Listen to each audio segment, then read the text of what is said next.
Muy buenos días, amados hermanos. Qué felices estamos de poder compartir otra transmisión con ustedes de Iglesia en Casa. Estamos muy expectantes a lo que Dios va a hablar a nuestra vida hoy. Estamos muy emocionados porque también estamos a pocos días de finalizar nuestro ayuno de 21 días. Si usted pudo hacer el ayuno con nosotros, escriba en comentarios cómo está siendo su experiencia, si Dios está trayendo bendición a su vida, particularmente a la mía. Dios ha traído un despertar a mi corazón. Esperamos que disfruten nuestra transmisión.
corazón rebosa de palabras buenas.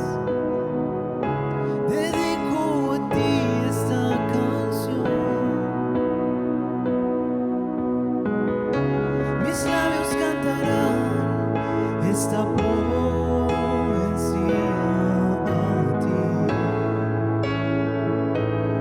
A ti.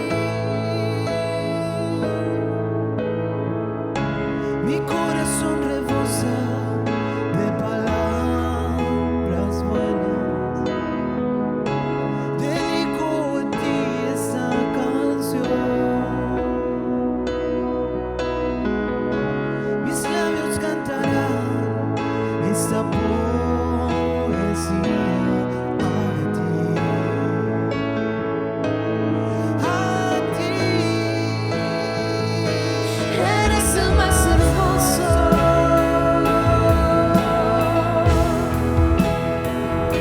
Eres el más hermoso.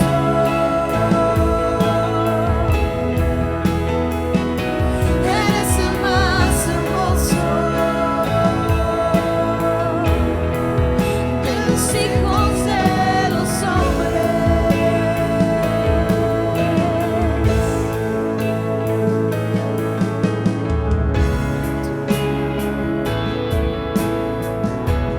Para siempre, lleno de justicia y amor. El centro de tu reino es el centro eterno. Oh Dios,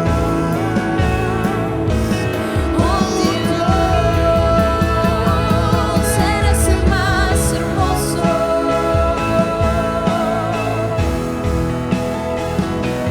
Eres el más hermoso.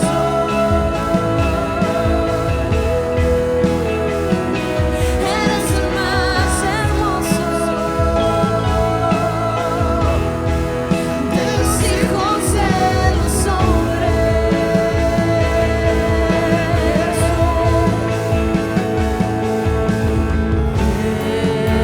Jesús, triunfarás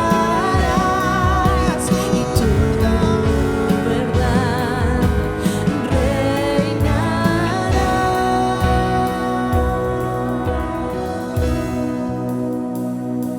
Eres el más hermoso.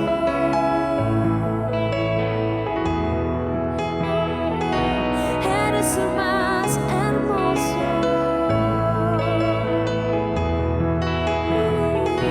Eres el más hermoso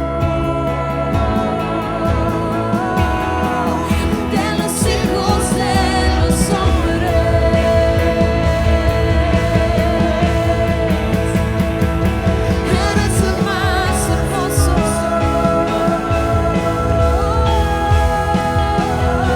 Eres el más hermoso. Eres el más hermoso. Eres el más hermoso de los hijos de los hombres.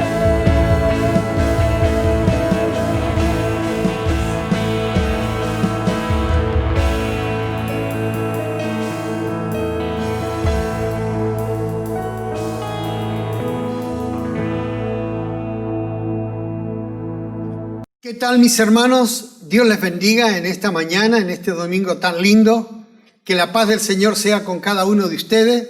Estoy sumamente feliz de compartir la palabra. Eso no evita que uno siempre esté tensionado, porque la responsabilidad de traer el alimento al pueblo de Dios, ¿no? Y uno trata de traer lo mejor que tiene, la idea mejor, lo que Dios puso en el corazón. Hoy tengo una palabra muy bella, quiero compartirla con ustedes.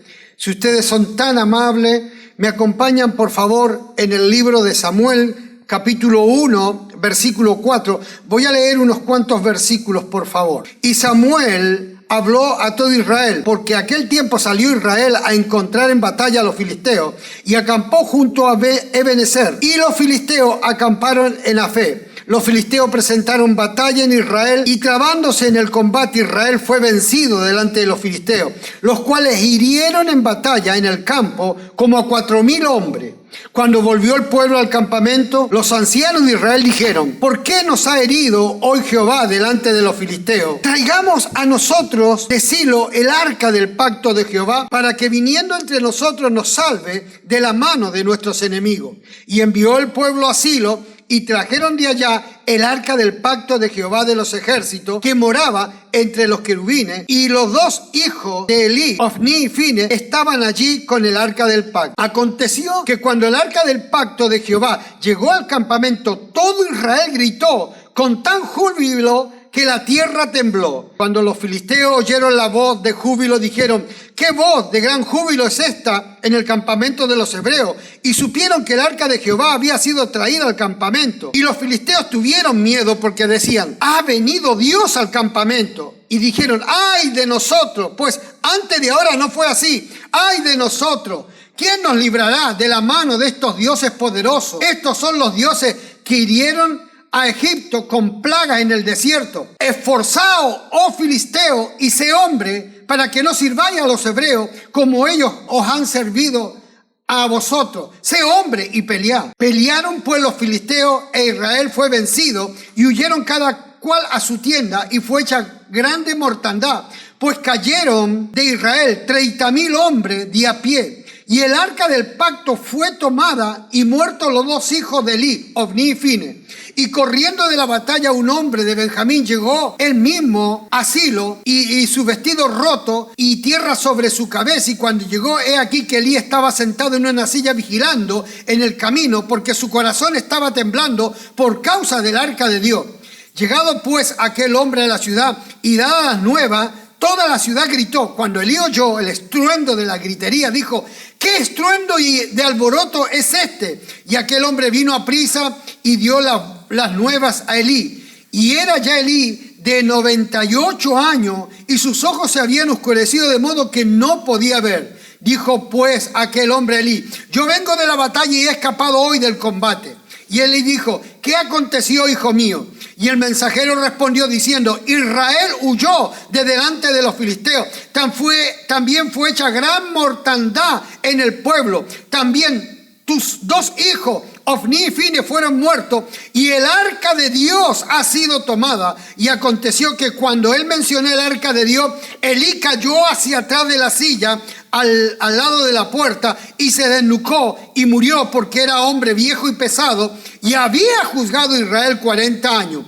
Y su nuera, la mujer de Fines, que estaba encinta cercana al alumbramiento, oyendo el rumor de que el arca de Dios había sido tomada y muerto su suegro y su marido, se inclinó y dio a luz, porque le vinieron los dolores de repente. Y al tiempo que moría, decía la que estaba junto a ella: no temas, no tengas temor, porque ha dado a luz un hijo. Mas ella no respondió ni se dio por entendida, y llamó al niño Icabod, diciendo: traspasada es la gloria de Israel por haber sido tomada el arca de Dios, y por la muerte de su suegro, de su marido. Dijo pues: traspasada es la gloria de Israel porque ha sido tomada el arca de Dios. En el capítulo 7 dice: vinieron los de Kiriat Jearim y llevaron el arca de Jehová y la pusieron en casa de Abinadab, situada en el collado, y santificaron a Eleazar, su hijo, para que guardase el arca de Jehová. Desde el día que llegó el arca a Kiriat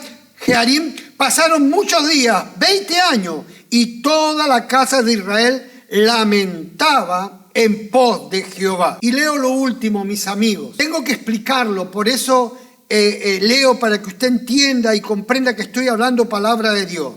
David trae el arca a Jerusalén. Y estuvo el arca de Jehová en la casa de Obed-edom geteo 3 meses, y bendijo Jehová a Obed-edom y toda su casa. Fue dado aviso al rey David diciendo: Jehová ha bendecido la casa de Obed-edom y de todo lo que tiene en su casa, o todo lo que tiene en su casa, a causa del arca de Jehová. Amén. Señor Dios Todopoderoso, bendíceme. Señor, permite que yo ministre esta palabra para mis hermanos en Cristo, para la iglesia Casa de Misericordia, para todas las iglesias, Señor, que están bajo nuestra cobertura. Reciban esta palabra, por favor. Para los líderes, Señor, para los hombres que están liderando grupos, células, santo Dios, bendígale en este día. Y para aquella persona que está necesitada y que necesita una respuesta en este tiempo agobiante, Señor mío, te lo pido por misericordia. Amén y amén. Gracias, Señor.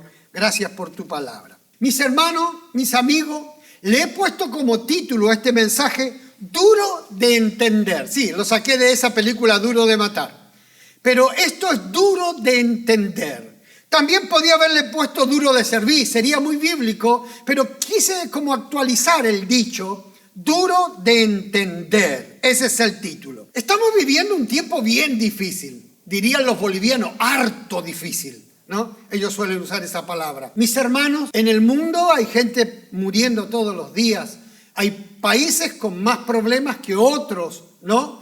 Y hay temor. Hay temor. El mundo está cambiando, hay que reconocerlo. Nosotros los evangélicos tenemos que ser sabios en este tiempo porque el mundo está cambiando. Aún los hombres que nos presiden, como el presidente, como los presidentes de las naciones, dicen que ya el mundo no volverá a ser igual, no volverá a ser igual. Que tenemos que ir entendiendo que esto va a venir con cambios profundos. Y bueno, acá está la iglesia. No somos de este mundo, pero estamos en este mundo y estamos en la cuarentena. Y tenemos que sujetarnos a las autoridades entendiendo la cuarentena como corresponde. Hay algunos conceptos de decir, ya debería dejar la iglesia para que hagan reuniones y nos juntemos. Y algunos hasta culpan como que es una artimaña del anticristo. No entiendo mucho eso. Lo que yo sé que hay que respetar a las autoridades y que nuestros gobernantes están haciendo todo lo posible para que no haya sufrimiento dentro del pueblo, dentro de la Argentina. Digo todo esto para que la iglesia esté orando sabiamente, como corresponde. Mis hermanos, cuando Dios va a hacer cambios, cuando Dios trae cambios grandes, cambios que involucran al mundo, Dios traerá sucesos tremendos para que esos cambios se realicen. ¿Quién iba a pensar de este gran cambio el cual está aconteciendo? Si yo me remito a la iglesia, a lo antiguo, si me remito a lo que pasó allá atrás en la época de Moisés, mire qué profundo cambio que Dios hizo. Dios prometió la tierra prometida, pero para entrar a la tierra prometida tuvo que haber cambios tremendos, cambios. Toda una generación tuvo que morir en el desierto. Tuvo que nacer una nueva generación. De toda esa generación, ni Moisés quedó, solamente quedó Josué y su compañero que trajeron buenas noticias. Pero de ahí en más, todos murieron. O sea, eso trajo cambio y así el pueblo entró a la tierra prometida. También hay cambios profundos entre el Antiguo Testamento y el Nuevo Testamento. Entre Malaquías y Mateo hay 400 años de silencio, donde no se oyó una voz de profeta y, ¿sabe? Trajo el cambio donde apareció después un Juan el Bautista preparando la calzada a nuestro Dios, el cual dijo, no soy digno ni aún de desatar sus sandalias. O sea, Dios trajo un cambio porque se aproximaba un evento tremendo como la venida de su Hijo amado, como el Dios que se hace hombre y camina entre los hombres para llegar a la cruz como su meta final. Es también en Apocalipsis donde nosotros vemos que en el capítulo 8 hay media hora de silencio en todo el cielo. O sea, los ángeles se quedaron callados, los serafines se quedaron callados y hubo silencio porque iban a sonar 7 trompetas que eran juicios sobre la tierra. Ese silencio era que se venía un gran cambio. Bueno, nosotros estamos frente, mi hermano, a un cambio. La tierra va a cambiar. Los modos hasta aún de ministrar van a cambiar. Muchos conceptos, pero hay algo en este tiempo, y eso lo creo yo, y es algo muy personal mío. Creo que algo está cambiando. Algo muy profundo está cambiando. Algo que Dios quiere enseñarnos. Y para enseñarnos tiene que traer un evento que sacuda en especial a su iglesia, porque esto, al margen que sacude la economía del mundo, al margen que muere mucha gente, Dios es como que está sacudiendo a su iglesia para que entienda un principio que Él ha querido meter en el corazón de su siervo, pero duro de entender. No nos ha costado mucho comprender esta verdad. Me meto al relato bíblico. Cuando la gloria de Dios fue traspasada, que se llamó Icabod, Israel estaba viviendo una profunda decadencia. Era una época de transición. ¿Por qué? Porque ya Elí era viejo, ciego, y Samuel era muy jovencito. O sea, estábamos en una época muy difícil. Era época de transición, de decadencia profunda espiritual. Los enemigos de siempre, los filisteos, se levantan para pelear contra Israel.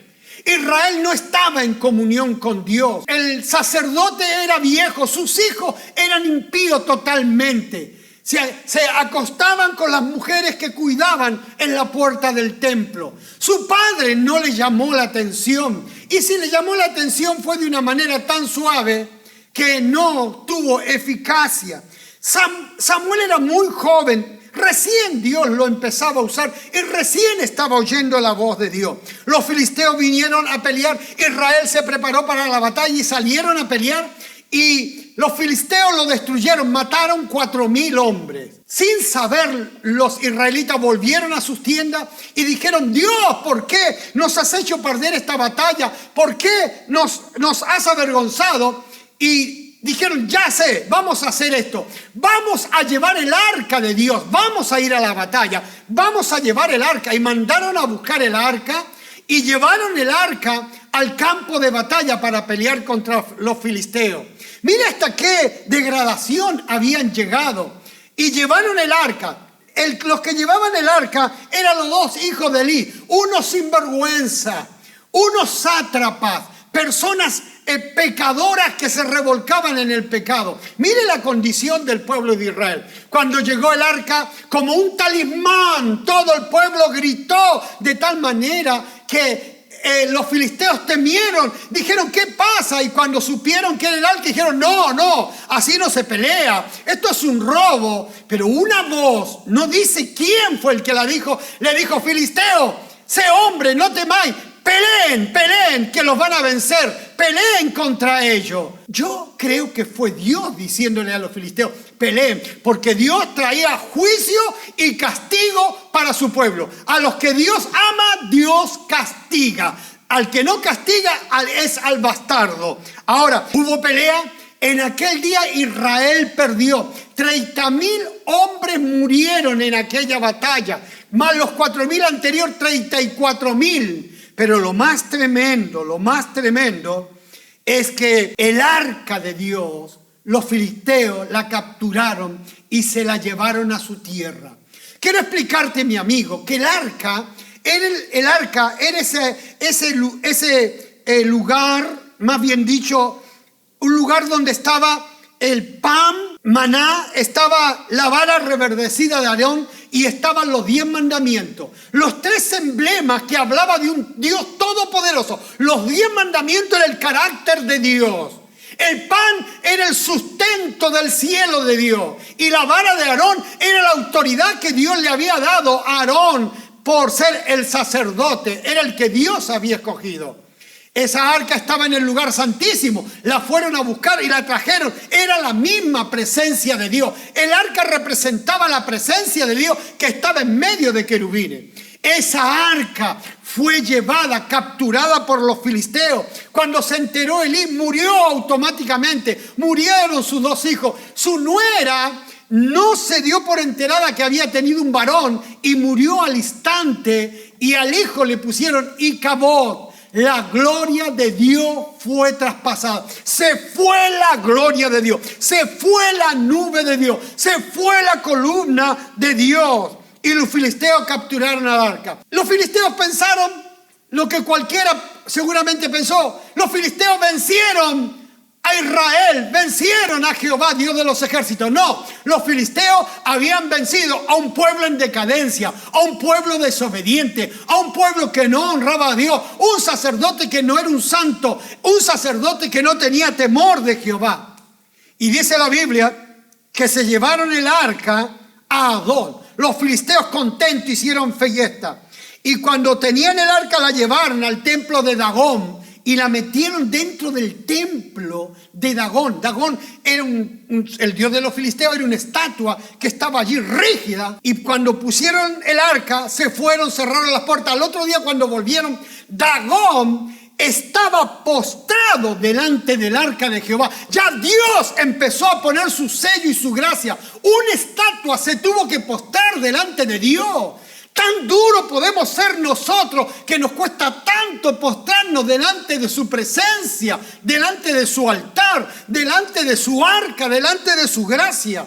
Dice el pasaje bíblico que los filisteos dijeron, bueno, algo habrá pasado, habrán inventado algo, y pararon la estatua, la pusieron de vuelta. Al otro día cuando vinieron, Dagón estaba postrado, pero esta vez las palmas de esa estatua estaban cortadas y su cabeza había rodado de tal manera que temieron. Pero no solamente eso, sino que el pueblo de Adón se llenó de tumores y aparecieron ratones por todas partes. Se empezaron a llenar los hospitales con niños, con gente adulta, con ancianos de tumores. Y ellos empezaron a decir, ¿qué pasa? ¿Qué sucedió? Hasta que vinieron hombres sabios, personas entendidas de los filisteos y dijeron, esto es por causa del arca. El arca de Jehová, el arca del Dios de Israel. Hemos vencido a Israel, pero no hemos vencido al Dios de Israel. Entonces dijo, devuélvanla, por favor, devuélvanla ya. ¿Qué hicieron? ¿Qué hicieron?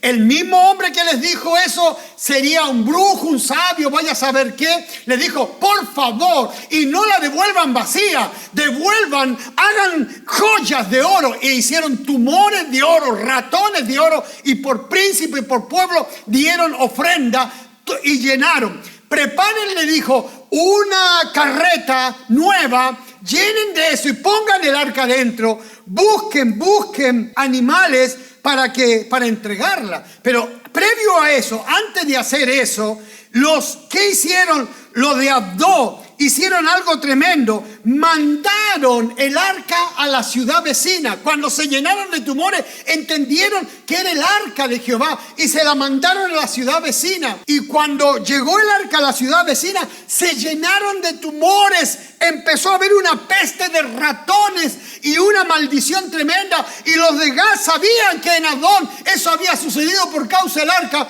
Y los de Gad dijeron, no, ¿qué haremos nosotros? ¿Qué haremos con esta arca? O sea, como que el arca les quemaba todo. Y empezaron y decidieron llevarla a la ciudad de Ecrón, otra ciudad vecina, sacarse de encima el arca. Y cuando la llevaron a Ecrón, Dios hirió con tumores y una gran mortandad al pueblo de Ecrón. Y los filisteos dijeron, ¿qué vamos a hacer? ¿Qué va a suceder? 6 meses estuvo el arca en la ciudad de los filisteos y les arruinó la vida, les arruinó su existencia, trajo mortandad. Y dijeron, ¿qué haremos con el arca? Y ahí fue donde prepararon una carreta nueva, buscaron 2 vacas que criaran y pusieron la joya y dijeron, vamos a enviarla. Y si va por Bet-Semen, que era una ciudad fronteriza, Bet-Semen estaba al otro lado de la frontera de los filisteos. Si va por allí y va a Israel, es que es Jehová Dios el que ha hecho todo esto. Pusieron todo, soltaron a los animales, a las vacas, y el carro fue. Las vacas llevaron sin moverse ni a derecha ni a izquierda y llegaron a Bet-Semen. Y los filisteos que estaban mirando dijeron, era Jehová Dios el que hizo todo esto por causa del arca.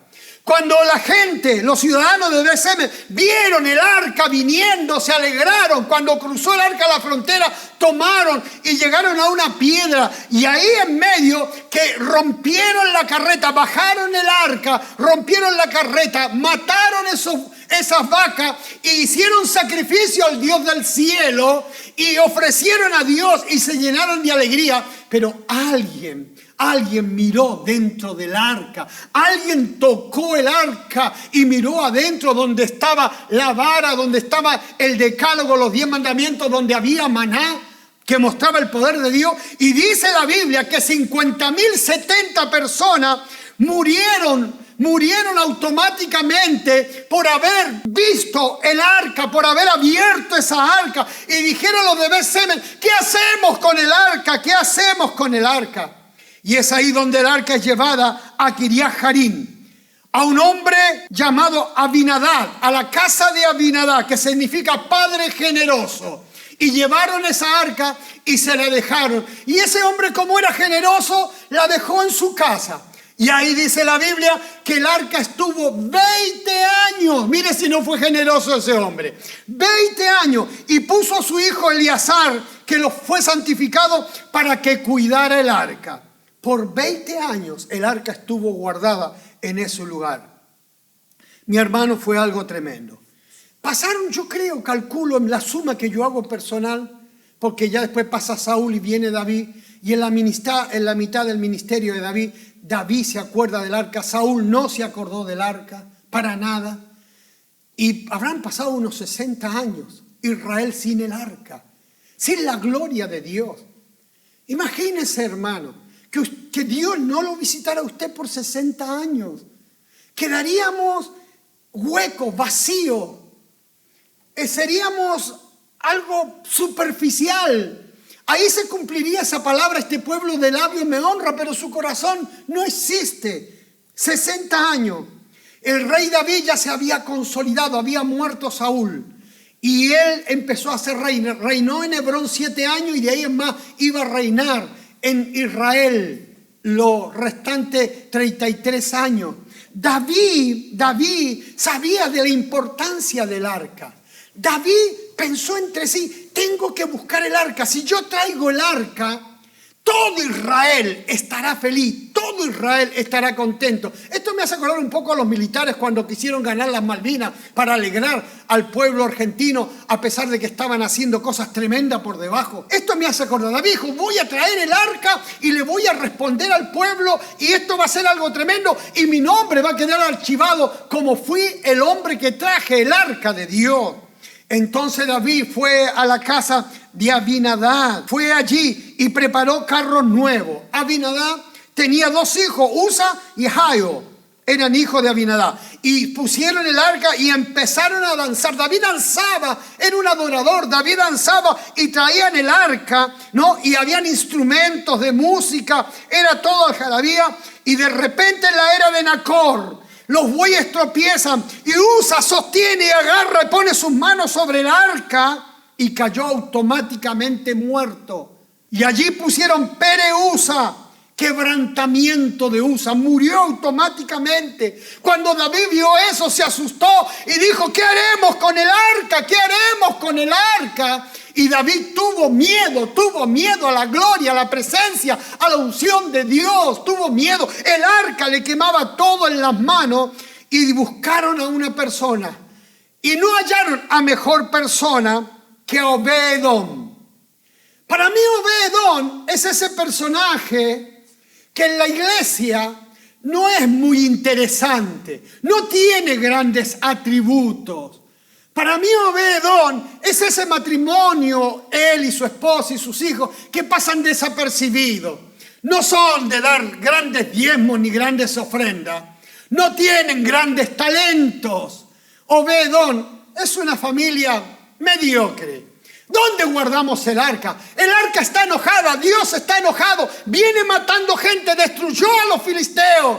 En Bet-Semes mató 70 personas y ahora ha muerto uno de los hijos de Abinadab, llamado Usa. ¿Qué hacemos? Hay quebrantamiento. Y dijeron: Obed-Edom se lo vamos a llevar. Él puede tenerlo.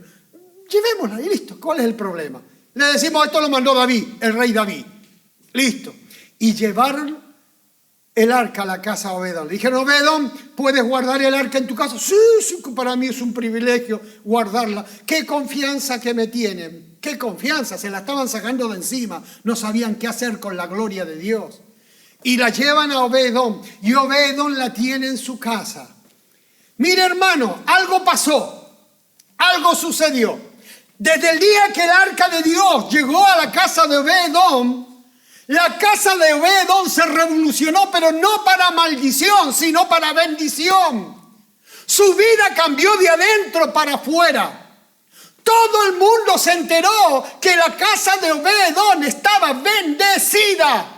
Pero no solamente su casa y todo lo que él tiene. Y todos se enteraron que la bendición era había una causa. No que Obed-Edom se mató laburando, no que Obed-Edom fue a las grandes facultades, no que Obed-Edom hizo algo tremendo, se sacó la lotería, no. Por causa del arca, Obed-Edom estaba siendo bendecido en gran manera, en una manera sobrenatural en la casa de Obed-Edom. Solamente 3 meses fueron suficientes para bendecir la casa de Obed-Edom. ¿Por qué la Biblia enfatiza tanto 3 meses? Porque en 3 meses Dios puede cambiar la vida de una persona, el hogar de una persona, todo lo que tiene en su casa puede cambiar en 3 meses. Porque mi Dios, ese Dios del arca, sigue siendo el mismo y tiene el mismo poder. Ahora, yo me hice una pregunta esta madrugada mientras preparaba esta palabra. ¿Por qué no bendijo la casa de Abinadab, que estuvo 20 años? 20 años estuvo en la casa de Abinadab y nada se supo del arca, como si el arca nunca hubiese existido. ¿Por qué? ¿Sabe? Es tan claro porque la Biblia entre telones te muestra, ahí estaba Usa, que no tenía temor del arca, que pudo tocarla sin ningún temor, porque pareciera que quiso hacer algo bueno, ayudar. Y yo pregunto, ¿dónde estaba Usa cuando Dios reventaba a los filisteos con tumores y con ratones? ¿Dónde estaba Usa cuando Dios hizo pedazos a los que venían en el camino cuando llegaron a ese lugar llamado Semen? ¿Dónde estaba Usa? Dios no necesita mi ayuda. Dios necesita mi temor y mi obediencia. No se equivoque, mi amigo, que si usted se muere, capaz que el evangelio crece mucho más todavía. Mire, yo me creía años atrás que yo era el pastor de la iglesia y si algo pasaba, la iglesia se venía al tacho. No, a veces pienso si no soy el tropiezo de la iglesia, el error de lo que está pasando. 20 años estuvo en la casa de Abinadab y nada pasó. Ahora, mi hermano querido, ¿qué piensa usted? ¿Por qué Dios bendijo a Obed-Edom? ¿Sabe que la Biblia nos da un pantallazo de eso? Y déjeme, me voy a molestar un cachito porque yo creo, porque esto lo encontré hoy a la noche, lo encontré y quiero compartirlo con ustedes, mis hermanos. Dice lo siguiente: y los hijos de Obed-Edom, Semanía, el primogénito, Josabad, el segundo, Joá, el tercero, el cuarto, Sacar, el quinto, Natanael, el sexto, Amiel, el séptimo, Isacar, el octavo, Peuletai, porque Dios había bendecido a Obed-Edom. También de Semaní, su hijo, nacieron hijos y fueron señores sobre la casa de su padre, porque eran varones valerosos y esforzados. Los hijos de Semaní, Rafael, Abed, Elzazar y sus hermanos, hombres esforzados, asimismo Eliú, Samaquías, todo esto de los hijos de Obed-Edom, ellos con sus hijos y sus hermanos, hombres robustos, fuertes para el servicio. 62 de Obed-Edom servían en el templo de Dios. Por eso Dios bendijo a Obed-Edom. Obed-Edom fue bendecido, no solamente sus hijos, sus nietos, sus bisnietos. Es que Obed-Edom era un hombre que trabajaba para adentro, que bendecía el nombre de Dios. Dice que eran nietos, tuvo hijos y nietos valerosos, esforzados, robustos, fuertes para el uso del servicio a Dios. Por eso Dios bendijo a Obed-Edom, porque Dios lo vio a Obed-Edom y Obed-Edom trabajó para su casa, para su familia, para sus hijos. Y ese fue el mensaje que Dios le dio a David. El gran mensaje: Dios ha bendecido la casa de Obed-Edom y todo lo que él tiene a causa del arca. Pero yo, como le puse este mensaje duro de entender, a David le costó entender este principio. Cuando David va a llevar el arca a la casa de Dios, cuando se entera que Dios ha bendecido la casa de Obed-Edom, solamente en 3 meses David dijo: este es el momento, voy a llevar el arca. Dios, pensando a lo mejor que David entendió el mensaje es: Dios ha bendecido a Obed-Edom y a toda su casa a causa del arca. O sea, el propósito de Dios era bendecir la casa de David, la casa del pueblo de Dios. Pero ¿qué hizo David? dice la Biblia que David agarró el arca. Dice, fue dado aviso el rey David diciendo, Jehová ha bendecido la casa de Obed-edom y todo lo que tiene a causa del arca de Dios. Entonces David fue y llevó con alegría el arca de la casa de Obed-edom a la ciudad de David. Y cuando los que llevaban el arca de Dios habían andado 6 pasos, él sacrificó un buey y un carnero engordado. Y David danzaba con toda su fuerza delante de Jehová. Y estaba David vestido con un efod de lino. Y así David y toda la casa de Israel conducían el arca de Jehová con júbilo y sonido de trompeta. El primer punto, David hizo un sacrificio tremendo para llevar el arca. Daba 6 pasos David y mataba un buey. Daba 6 pasos y mataba también un carnero engordado. O sea, el sacrificio, y danzaba. Mis hermanos, David se está equivocando. David no está llevando el arca a su casa. David quiere la proyección, todo el esfuerzo, todo para ser el hombre que trae el arca, el hombre de la gracia, el hombre de la unción, el hombre que tiene lo profético.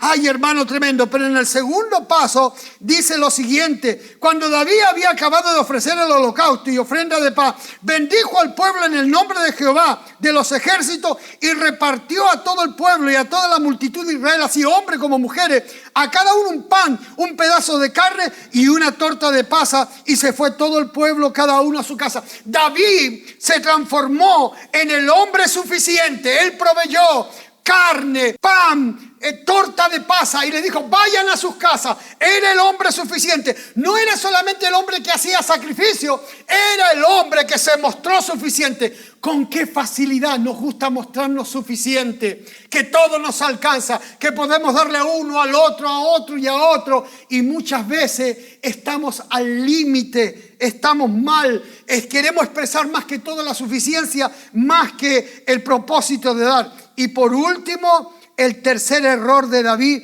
fue el siguiente: y volvió David para bendecir su casa, y saliendo Mical a recibir a David, dijo, cuán honrado ha quedado el rey delante de Israel, descubriéndose hoy delante de las criadas de su siervo, como se descubre sin decoro cualquiera. Entonces David respondió a Mical, fue delante de Jehová quien me eligió en preferencia de tu padre y de toda tu casa para constituirme por príncipe sobre el pueblo de Jehová, sobre Israel. Por tanto danzaré delante de Jehová, y aún me haré más vil que esta vez, y seré bajo ante tus ojos, pero honrado delante de las criadas de quienes has hablado. Y Mical, hija de Saúl, nunca tuvo hijo hasta el día de su muerte. O sea que debería haber bendecido a Dios. David había escuchado el mensaje, y el mensaje de David a David era, Dios ha bendecido la casa de Obed-edom y todo lo que él tiene a causa del arca. Pero David no entendió, no comprendió, fue duro de entender. David agarró todo, compartió, se mostró que era un hombre de sacrificio, se mostró como un hombre suficiente, fue a bendecir su casa. Pero ¿cómo la fue a bendecir? Con las manos vacías. No tenía nada para dar, no tenía un pedazo de carne, no tenía un pedazo de pan, no tenía torta de higo, nada tenía. Por eso que cuando llegó a su casa, su esposa Mical, la que le había costado 200 prepucios de filisteo, porque su padre así pidió 100, pero David en derroche trajo 200 prepucios de filisteo. Esa mujer que tanto le costó, esta vez David le contesta y le dice, estás así porque Dios me escogió a mí y desechó a tu padre, y estás así porque tienes celos de las criadas. Aún me haré más vil. Más vil quiere decir, me voy a desnudar mucho más todavía delante de las criadas. Y de esta manera Dios me va a bendecir. En Levítico dice la Biblia que no debería mostrar la desnudez el hombre de Dios. Pero David no tuvo problema en mostrar la desnudez. David danzó. Seguramente Mical le dijo, ¿dónde está el pan? ¿Dónde está la torta de higo? ¿Dónde está lo que le diste al pueblo? ¿A dónde está el verdadero sacrificio? Danzá acá dentro de tu cuarto, danzá en la casa, trae el mejor mensaje, trae la unción, trae el arca a la casa. Has traído el arca al pueblo, pero no la trajiste a tu casa. David se equivocó. Claro, David tenía el espíritu de la samaritana. La samaritana hablaba de adoración, de dónde había que adorar a Dios, discutía con Jesús, pero no tenía concepto de familia. Cuando Jesús le dijo, dile a tu marido, la samaritana dijo, no tengo marido. Y Jesús le dijo, verdad, 5 maridos has tenido y el que tienes no es tu marido, es tu amante. O sea, discutía cosas espirituales, pero no había concepto de hogar, no había concepto de hogar.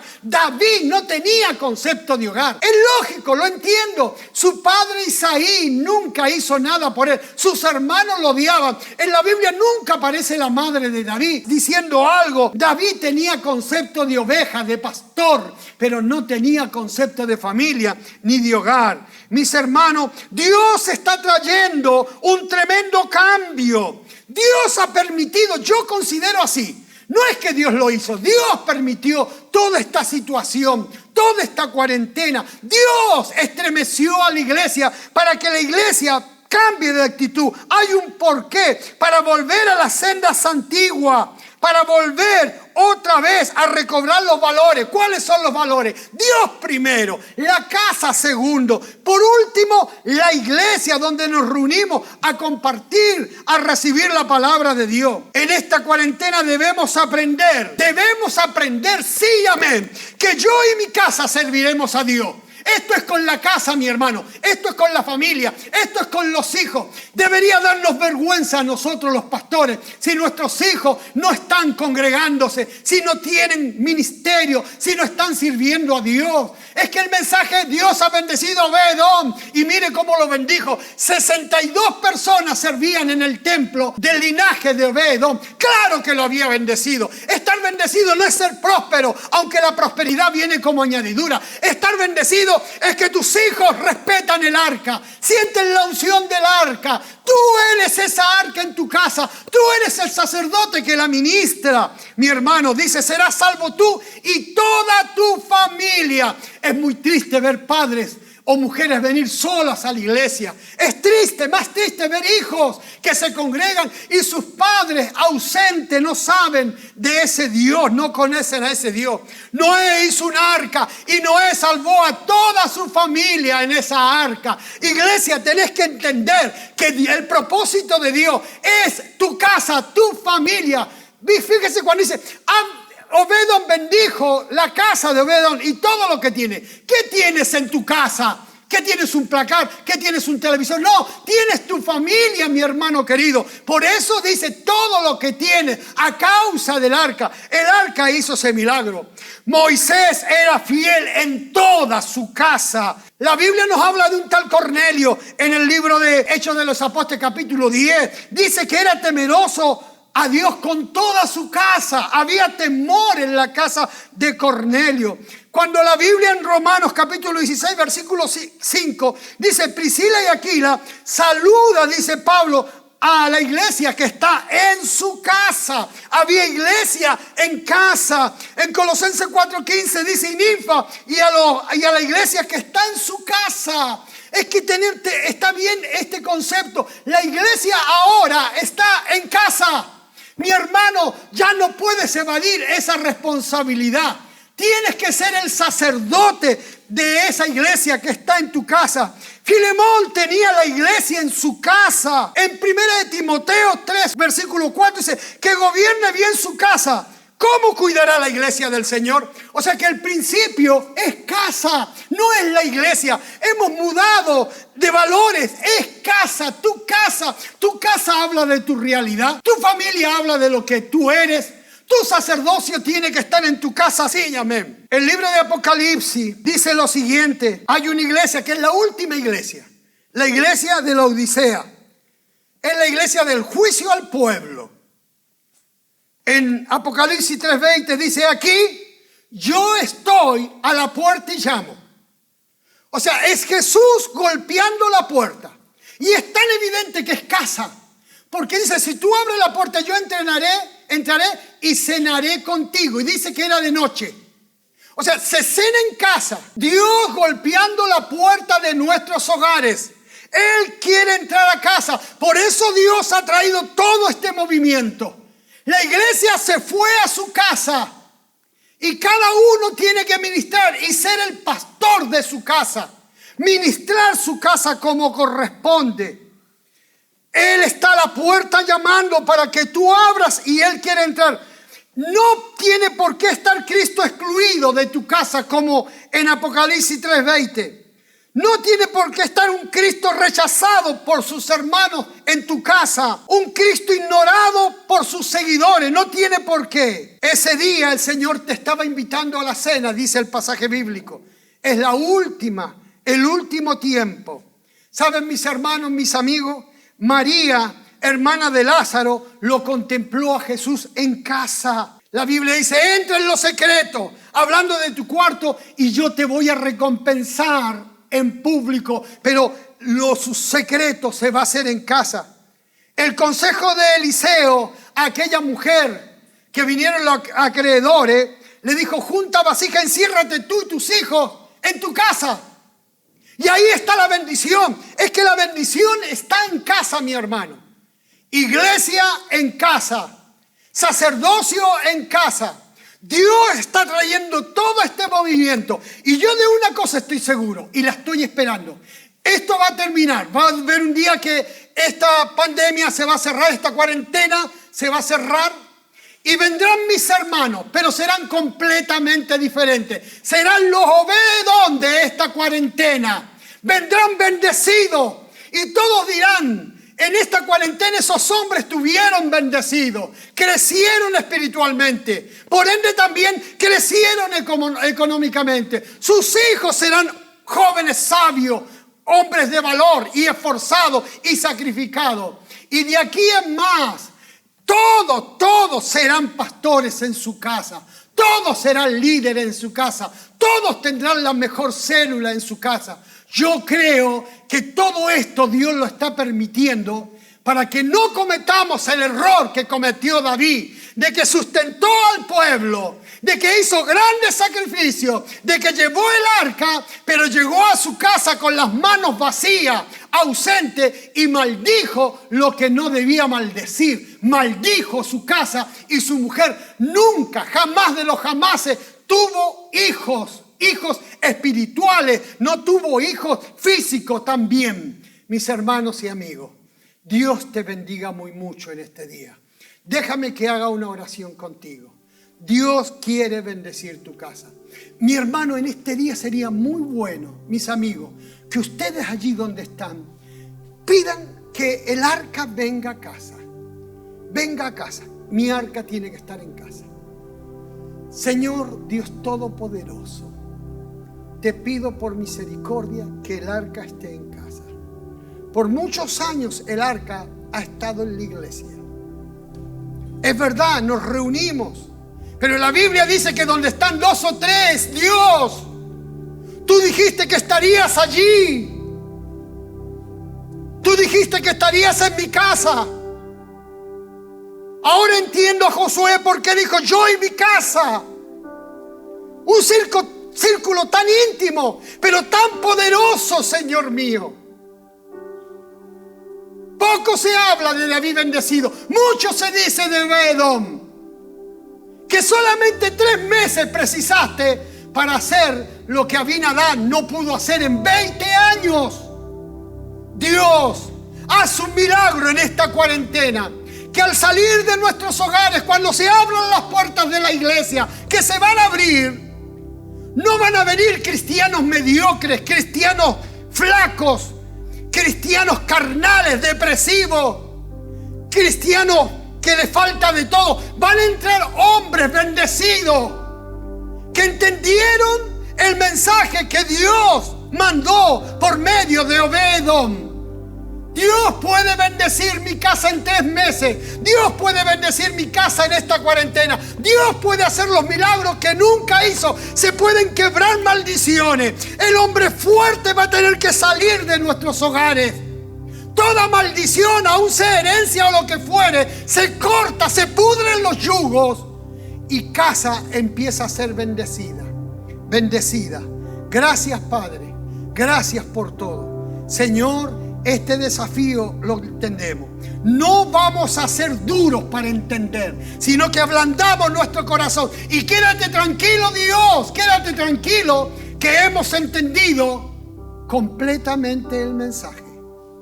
Queremos ser los Obed-Edom de este tiempo. Del 2020 se levantarán Obed-Edom, hombres que tendrán sus hijos en el servicio, sus nietos en el ministerio, que serán hombres valerosos, esforzados, robustos, fuertes para el servicio de Dios. Gracias, Señor, en el nombre de Jesús. Amén y amén. Iglesia, que Dios te bendiga y que la paz del Señor sea contigo, en el nombre de Jesús. Nos vemos.